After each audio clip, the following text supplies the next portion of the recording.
On Judge Jackson before turning to Ranking Member Grassley for his opening remarks. We will then.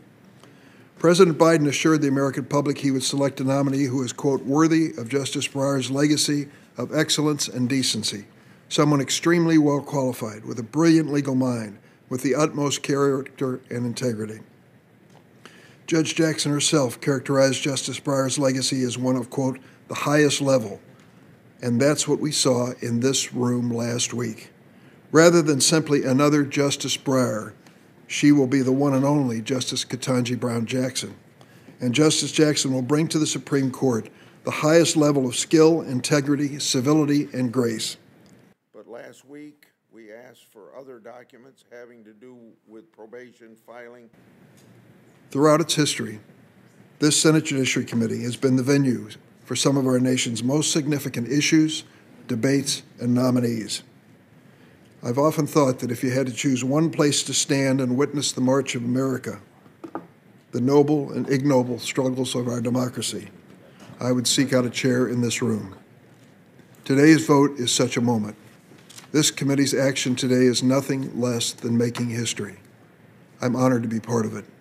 I will strongly and proudly support Judge Jackson's nomination. We have 6 judicial nominees. Judge Jackson, of course, was very personable and engaging. I enjoyed the opportunity to meet her family before the hearing started. We obviously are, they obviously are, and should be proud of her achievements.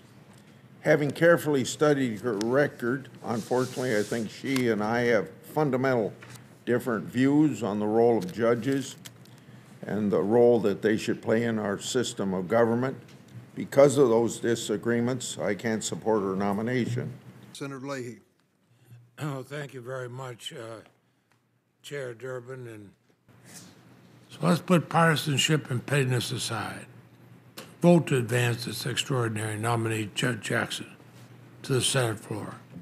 Vote aye in ultimately confirming her to the United States Supreme Court. And realize we are in the midst of an historic moment.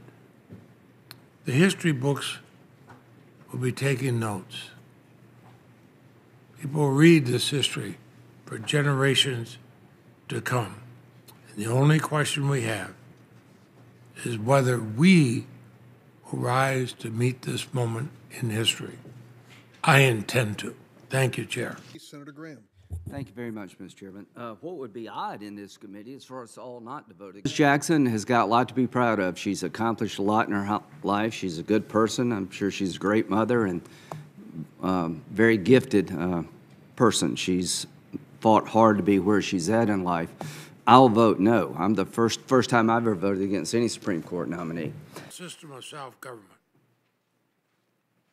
I'm a former chair of this committee.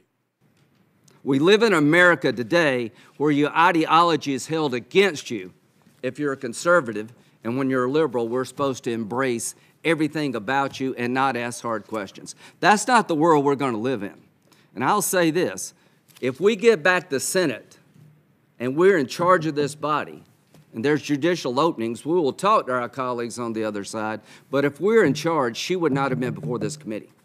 You would have had somebody more moderate than this. So I want you to know right now, the process you started to go to a simple majority vote is going to rear its head here pretty soon, where we're in charge. Then we'll talk about judges differently. Feinstein.